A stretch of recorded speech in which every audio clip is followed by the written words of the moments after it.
How to fix F1 TV app not casting. 1. Force close app. 2. Clear cache or uninstall the F1 TV then reinstall the app later. 3.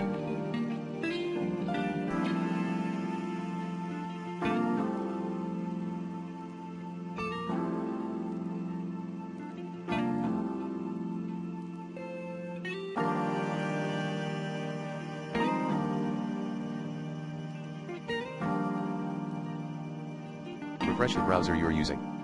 4. Restart your router, if any. 5. Contact the F1 TV support at https://support.f1.tv/s/?language=n_us